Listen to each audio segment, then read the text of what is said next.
नमस्कार मित्रांनो, आर्या अकॅडमी या यूट्यूब चॅनलमध्ये सर्वांचं स्वागत आहे. मित्रांनो, आज व्हिडिओमध्ये आपण समाज कल्याण आयुक्तालय पुणे भरती 2025 पद आहे मित्रांनो, गृहपाल आणि अधीक्षक प्रश्नपत्रिका संच क्रमांक 26 यामध्ये आपण सादर करणार आहोत, जे की तुम्हाला पुढील परीक्षेसाठी अत्यंत महत्त्वाचे प्रश्न ठरणार आहेत. तुम्ही जर चॅनल नवीन असाल तर चॅनल ऐकाने सबस्क्राईब करायचं आहे. चला तर मग व्हिडिओला स्टार्ट करूया. प्रश्न पहिला असा आहे, नुकतेच खालीलपैकी कोणत्या राज्याने धार्मिक स्थळावर दारू विक्रीवर बंदी घातलेली आहे? नुकतेच खालीलपैकी कोणत्या राज्याने धार्मिक स्थळावर दारू विक्रीवर बंदी घातलेली आहे? ऑप्शन क्रमांक 1 म्हणजे मध्य प्रदेश या राज्याने धार्मिक स्थळावर दारू विक्रीवर बंदी घातलेली आहे. हे आपले योग्य आन्सर होईल. प्रश्न क्रमांक दुसरा मित्रांनो, देशातील कोणते राज्य ग्रामीण क्रिकेट लीग सुरू करणारे पहिले राज्य ठरलेले आहे? देशातील कोणते राज्य ग्रामीण क्रिकेट लीग सुरू करणारे पहिले राज्य ठरलेले आहे? ऑप्शन क्रमांक 3 म्हणजे बिहार राज्य हे ठरलेले आहे. हे आपले योग्य आन्सर होईल. प्रश्न क्रमांक तिसरा मित्रांनो, विश्व मराठी संमेलन 2025 चे आयोजन महाराष्ट्र शासनाने केले आहे. हे कितीवे विश्व मराठी संमेलन आहे? विश्व मराठी संमेलन 2025 चे आयोजन महाराष्ट्र शासनाने केले आहे. हे कितीवे विश्व मराठी संमेलन आहे? हा पण प्रश्न खूप इम्पॉर्टंट मित्रांनो. ऑप्शन क्रमांक 3 म्हणजे तिसरे हे विश्व मराठी संमेलन आहे. हे आपले योग्य आन्सर होईल. प्रश्न क्रमांक 14 मित्रांनो, मराठी भाषा विभागाच्या सचिवपदी कोणाची नेमणूक करण्यात आलेली आहे? मराठी भाषा विभागाच्या सचिवपदी कोणाची नेमणूक करण्यात आलेली आहे? हा पण प्रश्न खूप इम्पॉर्टंट मित्रांनो. ऑप्शन क्रमांक 2 म्हणजे किरण कुलकर्णी यांची मराठी भाषा विभागाच्या सचिवपदी ही नियुक्ती करण्यात आलेली आहे. हे आपले योग्य आन्सर होईल. प्रश्न क्रमांक 5 मित्रांनो, वर्ल्ड बुकर फेअर 2025 चे उद्घाटन कोणत्या ठिकाणी होणार आहे? वर्ल्ड बुकर फेअर 2025 चे उद्घाटन कोणत्या ठिकाणी होणार आहे? हा पण प्रश्न खूप इम्पॉर्टंट मित्रांनो. ऑप्शन क्रमांक 2 म्हणजे नवी दिल्ली या ठिकाणी होणार आहे. हे आपले योग्य आन्सर होईल. प्रश्न क्रमांक 6 मित्रांनो, नॅशनल बुक ट्रस्टचे संचालक खालीलपैकी कोण आहेत? नॅशनल बुक ट्रस्टचे संचालक खालीलपैकी कोण आहेत? ऑप्शन क्रमांक 1 म्हणजे युवराज मालिक. काय मित्रांनो, मलिक हे आपलं योग्य आन्सर होईल. हे काय मित्रांनो, नॅशनल बुक्स ट्रस्टचे संचालक आहेत. हे आपले योग्य आन्सर होईल. प्रश्न क्रमांक 7 मित्रांनो, राष्ट्रीय डोंगरी कवी संमेलन कोणत्या ठिकाणी आयोजित करण्यात आले आहे? राष्ट्रीय डोंगरी कवी संमेलन कोणत्या ठिकाणी आयोजित करण्यात आले आहे? हा पण प्रश्न खूप इम्पॉर्टंट मित्रांनो. ऑप्शन क्रमांक 1 म्हणजे जम्मू या ठिकाणी राष्ट्रीय डोंगरी कवी संमेलन आयोजित करण्यात आलेले आहे. कोणत्या ठिकाणी मित्रांनो? जम्मू या ठिकाणी. हे आपलं योग्य आन्सर होईल. प्रश्न क्रमांक 8 मित्रांनो, खालीलपैकी कोणत्या राज्यात विज्ञान फाय विज्ञान महोत्सव 2025 चे आयोजन करण्यात आले होते? खालीलपैकी कोणत्या राज्यामध्ये विज्ञान फाय विज्ञान महोत्सव 2025 चे आयोजन करण्यात आले होते? ऑप्शन क्रमांक 1 म्हणजे गोवा या ठिकाणी आयोजन करण्यात आले होते. हे आपले योग्य आन्सर होईल. प्रश्न क्रमांक 9 मित्रांनो, 10व्या विज्ञान फाय विज्ञान महोत्सव 2025 चे उद्घाटन कोणाच्या हस्ते करण्यात आलेले आहे? 10व्या विज्ञान फाय विज्ञान महोत्सवाचे 2025 चे उद्घाटन कोणाच्या हस्ते करण्यात आलेले आहे? ऑप्शन क्रमांक 1 म्हणजे प्रमोद सावंत यांच्या हस्ते करण्यात आलेले आहे. हे आपले योग्य आन्सर होईल.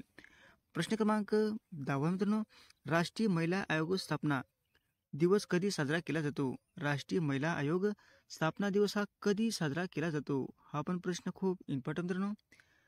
ऑप्शन क्रमांक 3 म्हणजे 31 जानेवारी या दिवशी राष्ट्रीय महिला आयोग स्थापन करण्यात आलेला आहे. हे आपलं योग्य आन्सर होईल. प्रश्न क्रमांक 11 मित्रांनो, खालीलपैकी कोणता सागरी ऊर्जेचा स्रोत नाही? खालीलपैकी कोणता आहे जो सागरी ऊर्जेचा स्रोत नाही? ऑप्शन क्रमांक 4 म्हणजे सौर ऊर्जा. काय मित्रांनो? सौर ऊर्जा हा सागरी ऊर्जेचा स्रोत नाही. बाकीचे सर्व आहेत मित्रांनो. 1 नंबर आहे सागरी औष्णिक ऊर्जा, 2 नंबर आहे तरंग ऊर्जा आणि 3 नंबर आहे भरती आहोटीची ऊर्जा. म्हणजे वरीलपैकी म्हणजे एकही नाही आणि सौर ऊर्जा हे आपलं योग्य आन्सर होईल. प्रश्न क्रमांक 12 मित्रांनो, सम्राट अकबराच्या दरबारातील महसूल मंत्री कोण होता? सम्राट अकबरांच्या दरबारातील महसूल मंत्री हा कोण होता? ऑप्शन क्रमांक 4 म्हणजे तोड तोडरमल, काय म्हणतात, तोडरलमल हे आपलं योग्य आन्सर होईल. प्रश्न क्रमांक 13 मित्रांनो, महाराष्ट्र शासनाचा भारतरत्न भीमसेन जोशी शास्त्रीय संगीत जीवनगौरव पुरस्कार 2024 कोणाला जाहीर झालेला आहे? महाराष्ट्र शासनाचा भारतरत्न भीमसेन जोशी शास्त्रीय संगीत जीवनगौरव पुरस्कार हा 2024ला कोणाला जाहीर झालेला आहे? हा पण प्रश्न खूप इम्पॉर्टंट मित्रांनो. ऑप्शन क्रमांक 3 म्हणजे आरती अंकलीकर यांना जाहीर झालेला आहे. हे आपले योग्य आन्सर होईल. प्रश्न क्रमांक 14 मित्रांनो, खालीपैकी कोणत्या आंतरराष्ट्रीय संस्थेचे मुख्यालय वॉशिंग्टन DC येथे आहे? खालीपैकी कोणत्या आंतरराष्ट्रीय संस्थेचे मुख्यालय वॉशिंग्टन DC येथे आहे? ऑप्शन क्रमांक 4 म्हणजे आंतरराष्ट्रीय नाणेनिधी IMF या ठिकाणी म्हणजे वॉशिंग्टन DC या ठिकाणी आहे. हे आपलं योग्य आन्सर होईल. प्रश्न क्रमांक 15 मित्रांनो, सायबर गुन्हा घडवण्यासाठी खालीपैकी कोणत्या बाबीचा अंतर्भाव होतो? सायबर गुन्हा घडवण्यासाठी खालीपैकी कोणत्या बाबीचा अंतर्भाव होतो? ऑप्शन क्रमांक 3 म्हणजे वरीलपैकी 2. 1 नंबर आहे मित्रांनो संगणक, 2 नंबर आहे नेटवर्क, म्हणजे वरीलपैकी 2 म्हणजे ऑप्शन क्रमांक 3 हे आपलं उत्तर योग्य राहील. प्रश्न क्रमांक 16 मित्रांनो, भारत सरकारच्या मनुष्यबळ विकास मंत्रालयाने बनवलेल्या शैक्षणिक पोर्टलचे नाव काय आहे? भारत सरकारच्या मनुष्यबळ विकास मंत्रालयाने बनवलेल्या शैक्षणिक पोर्टलचे नाव आपल्याला सांगायचे आहे. ऑप्शन क्रमांक 1 म्हणजे साक्षात, काय मित्रांनो साक्षात हे आपलं योग्य आन्सर होईल. प्रश्न क्रमांक 17 मित्रांनो, एअर इंडियाच्या लोगोमध्येचा समावेश आहे. एअर इंडियाच्या लोगोमध्ये कशाचा समावेश आहे? हा पण प्रश्न खूप इम्पॉर्टंट मित्रांनो. ऑप्शन क्रमांक 4 म्हणजे उडत्या हंसात कोणार्कचे चक्र, हे काय मित्रांनो एअर इंडियाच्या लोगोमध्ये समावेश आहे. कशाचा मित्रांनो? उडत्या हंसात कोणार्कचे चक्र, म्हणजे हे आपलं 4 हे उत्तर आपलं योग्य राहील. प्रश्न क्रमांक 18 मित्रांनो, भारतीय राज्यघटनेनुसार खालीपैकी कोणता एक मूलभूत अधिकार नाही? भारतीय राज्यघटनेनुसार खालीपैकी कोणता एक मूलभूत अधिकार नाही? ऑप्शन क्रमांक 1 म्हणजे समान न्याय आणि मोफत कायदेशीर सहाय्य, काय मित्रांनो समान न्याय आणि मोफत कायदेशीर सहाय्य हे काय मित्रांनो मूलभूत हक्कामध्ये अधिकार नाही. हे आपलं योग्य आन्सर होईल. प्रश्न क्रमांक 19 मित्रांनो, सपाट आरशामध्ये नेहमी आभासी प्रतिमा तयार होते. सपाट आरशामध्ये नेहमी आभासी ही प्रतिमा तयार होते. ऑप्शन क्रमांक 3 म्हणजे आरशाच्या पाठीमागे ही आभासी प्रतिमा तयार होते. हे आपलं योग्य आन्सर होईल. प्रश्न क्रमांक 20 मित्रांनो, शरीरामध्ये डॅड्याच्या कमतरतेमुळे रक्तक्षय होतो. शरीराच्या डॅड्यास कमतरतेमुळे रक्तक्षय होतो. ऑप्शन क्रमांक 4 म्हणजे लोहच्या कमतरतेमुळे रक्तक्षय होतो. हे आपलं योग्य आन्सर होईल. प्रश्न क्रमांक 21 मित्रांनो, वंदे मातरम हे राष्ट्रगीत कोणी लिहिलेले आहे? वंदे मातरम हे राष्ट्रगीत कोणी लिहिलेले आहे? प्रश्न हा पण खूप इम्पॉर्टंट मित्रांनो. ऑप्शन क्रमांक 4 म्हणजे बंकिमचंद्र चटर्जी यांनी वंदे मातरम हे राष्ट्रगीत लिहिलेले आहे. हे आपलं योग्य आन्सर होईल.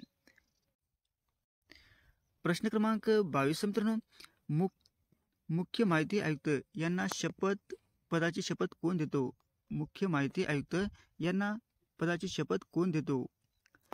ऑप्शन क्रमांक 2 म्हणजे राष्ट्रपती हे मुख्य माहिती आयुक्त यांना शपथ देतात. हे आपलं योग्य आन्सर होईल. प्रश्न क्रमांक 23 मित्रांनो, आंतरराष्ट्रीय नाणेनिधी IMF ची स्थापना कधी झालेली आहे?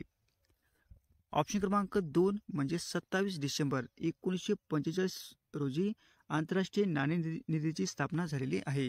हे आपले योग्य आन्सर होईल. प्रश्न क्रमांक 24 मित्रांनो, महाराष्ट्र राज्यामध्ये पंचायत राज पद्धतीची सुरुवात केव्हा झालेली आहे?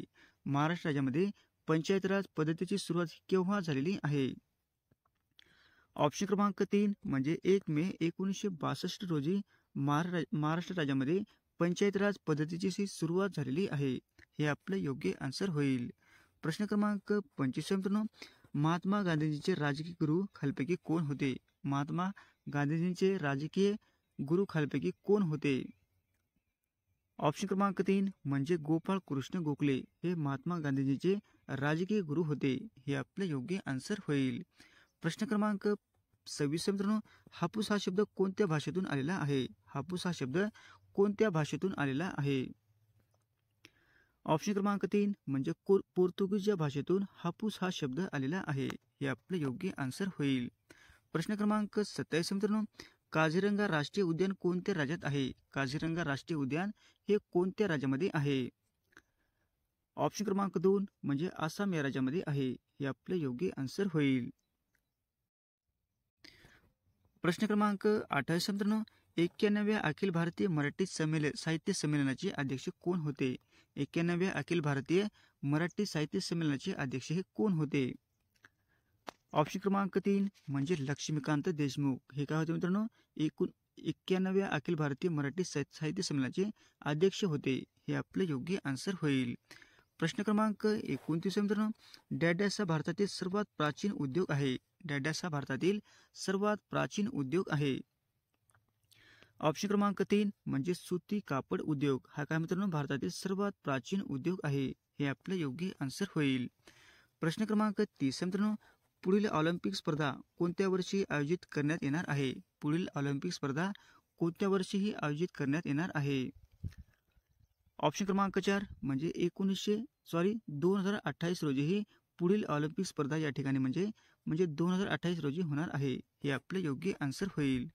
प्रश्न क्रमांक 31 मित्रांनो, राष्ट्रीय बटाटा दिन कधी साजरा करण्यात येतो? राष्ट्रीय बटाटा दिन कधी साजरा करण्यात येतो? ऑप्शन क्रमांक 2 म्हणजे 19 ऑगस्ट या दिवशी राष्ट्रीय बटाटा दिन साजरा करण्यात येतो. हे आपले योग्य आन्सर होईल. प्रश्न क्रमांक 32 मित्रांनो, भारत के 75 महान क्रांतिकारी हे पुस्तक कुणी लिहिलेले आहे? भारत के 75 महान क्रांतिकारी हे पुस्तक कुणी लिहिलेले आहे? प्रश्न हा पण खूप इम्पॉर्टंट मित्रांनो. ऑप्शन क्रमांक 1 म्हणजे भीमसिंह. काय मित्रांनो? भीमसिंह याने कोणते पुस्तक लिहिले आहे मित्रांनो? भारत के 75 महान क्रांतिकारी हे पुस्तक लिहिलेले आहे.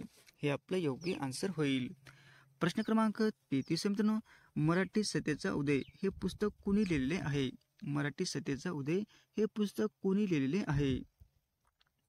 ऑप्शन क्रमांक 2 म्हणजे न्यायमूर्ती रानडे यांनी लिहिलेले आहे. हे आपले योग्य आन्सर होईल. प्रश्न क्रमांक 34 मित्रांनो, मॅकमोहन रेषा कोणत्या 2 देशादरम्यान आहे? मॅकमोहन रेषा कोणत्या 2 देशादरम्यान आहे? ऑप्शन क्रमांक 1 म्हणजे भारत आणि चीन यांच्या दरम्यान मॅकमोहन ही रेषा आहे. हे आपलं योग्य आन्सर होईल. प्रश्न क्रमांक 35 मित्रांनो, कावीळ हा रोग मानवी शरीरातील कोणत्या भागाला होतो? कावीळ हा रोग मानवी शरीरातील कोणत्या भागाला होतो? ऑप्शन क्रमांक 1 म्हणजे यकृत या भागाला होतो. हे आपलं योग्य आन्सर होईल. प्रश्न क्रमांक 36 मित्रांनो, चंपेरणामधील शेतकऱ्याचा उठाव कशाशी संबंधित होता? चंपेरणामधील शेतकऱ्याचा उठाव हा कशाशी संबंधित होता? हा पण प्रश्न खूप इम्पॉर्टंट मित्रांनो. ऑप्शन क्रमांक 4 म्हणजे नीळशी संबंधित होता. हे आपलं योग्य आन्सर होईल. प्रश्न क्रमांक 37 मित्रांनो, भारतीय संघराज्यामध्ये हैदराबाद संस्थान कधी विलीन झालेले आहे? भारतीय संघराज्यामध्ये हैदराबाद संस्थान हे कधी विलीन झालेले आहे? हा पण प्रश्न खूप इम्पॉर्टंट मित्रांनो. ऑप्शन क्रमांक 4 म्हणजे 17 सप्टेंबर 1948 रोजी भारतीय संघराज्यामध्ये हैदराबाद संस्थाने विलीन झालेली आहे. हे आपलं योग्य आन्सर होईल. प्रश्न क्रमांक 38 मित्रांनो, सिंहगड किल्ल्यावर कोणाची समाधी आहे? सिंहगड किल्ल्यावर कोणाची समाधी आहे? ऑप्शन क्रमांक 1 म्हणजे तानाजी मालसुरे यांची सिंहगड किल्ल्यावर समाधी आहे. हे आपलं योग्य आन्सर होईल.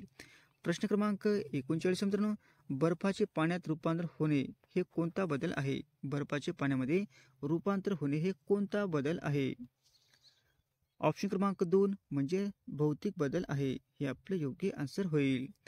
प्रश्न क्रमांक 40 मित्रांनो, पहिली पंचवार्षिक योजना कधी सुरू झालेली आहे? पहिली पंचवार्षिक योजना ही कधी सुरू झालेली आहे? हा पण प्रश्न खूप इम्पॉर्टंट मित्रांनो. ऑप्शन क्रमांक 3 म्हणजे 1951 साली ही पहिली पंचवार्षिक योजना सुरू झालेली आहे. हे आपलं योग्य आन्सर होईल. प्रश्न क्रमांक 41 मित्रांनो, खालपैकी कोणता दिवस आंतरराष्ट्रीय महिला दिन म्हणून घोषित केला जातो? खालपैकी कोणता दिवस आंतरराष्ट्रीय महिला दिन म्हणून घोषित केला जातो? ऑप्शन क्रमांक 1 म्हणजे 8 मार्च या दिवशी आंतरराष्ट्रीय महिला दिन घोषित केला जातो. हे आपलं योग्य आन्सर होईल. प्रश्न क्रमांक 42 मित्रांनो, त्रिमूर्ती व इतर बौद्ध लेण्यामुळे जगप्रसिद्ध ठरलेले घारापुरी कोणत्या जिल्ह्यात आहे? त्रिमूर्ती व इतर बौद्ध लेण्यामुळे जगप्रसिद्ध ठरलेले घारापुरी कोणत्या जिल्ह्यात आहे? हा पण प्रश्न खूप इम्पॉर्टंट मित्रांनो. ऑप्शन क्रमांक 4 म्हणजे रायगड या जिल्ह्यामध्ये आहे. हे आपलं योग्य आन्सर होईल. प्रश्न क्रमांक 43 मित्रांनो, लोक आयुक्त हे पद महाराष्ट्र राज्यामध्ये कोणत्या वर्षी अस्तित्वात आलेले आहे? लोक आयुक्त हे पद महाराष्ट्र राज्यामध्ये कोणत्या वर्षी अस्तित्वात आलेले आहे? ऑप्शन क्रमांक 4 म्हणजे 1972 रोजी हे लोक आयुक्त हे पद महाराष्ट्रामध्ये अस्तित्वात आलेले आहे. हे आपलं योग्य आन्सर होईल.